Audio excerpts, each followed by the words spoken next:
Christelle, vous allez répondre aux questions santé de nos téléspectateurs. On va commencer avec celle de Sandra de Poitiers qui nous dit « Nous avons fait de la randonnée en montagne la semaine dernière. Mon fils a eu des maux de tête importants à cause d'une déshydratation. Comment l'expliquer alors qu'il a l'habitude de marcher des heures en forêt ?» Alors, il faut faire très, très attention parce qu'en montagne, on se déshydrate beaucoup plus vite qu'ailleurs. Il faut savoir, premièrement, que l'air est très sec. Le taux d'humidité, c'est environ 10%. C'est beaucoup moins qu'en forêt, par exemple, s'il a l'habitude de faire des randonnées en forêt. Le manque d'oxygène, effectivement, quand on est en montagne, on manque d'oxygène, donc on hyperventile, on respire davantage pour avoir cet oxygène. Et plus on ventile, plus on perd de l'eau, puisque 20% de l'eau que nous perdons part par les poumons. Ensuite, il faut savoir qu'en montagne, il y a un dénivelé.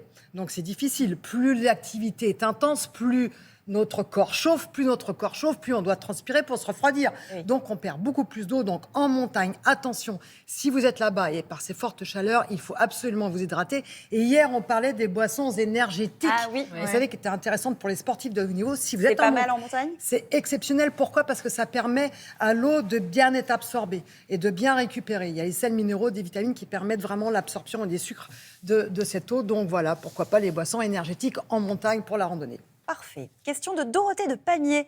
L'été, je fais toujours une cure de tomates, mais le rinçage est-il efficace pour éviter les pesticides ?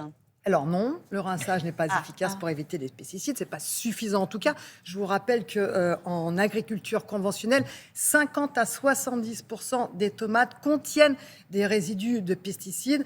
En agriculture bio, on ne les a pas retrouvés ou très peu de traces de pesticides. Dans tous les cas, pour limiter les risques. Sur les tomates, j'adore les tomates aussi. J'en fais des cures de tomates.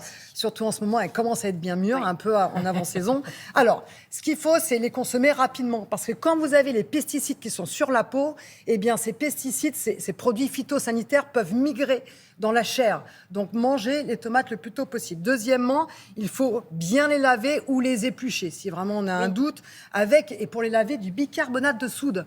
Il y a des études qui ont montré que le bicarbonate de soude, ça permettait d'éliminer une grande partie des produits phytosanitaires. Il faut bien les sécher et surtout, il faut enlever les pédoncules. Est-ce que vous savez ce que sont les pédoncules ? Au milieu, là, la queue, là. Au milieu. Eh bien, sachez que c'est là que la majorité des pesticides se concentrent. Si vous mangez vos tomates, si vous la lavez et que vous n'enlevez pas les pédoncules, eh bien, automatiquement, vous allez avoir une bonne dose de pesticides. Voilà, donc faites-vous plaisir.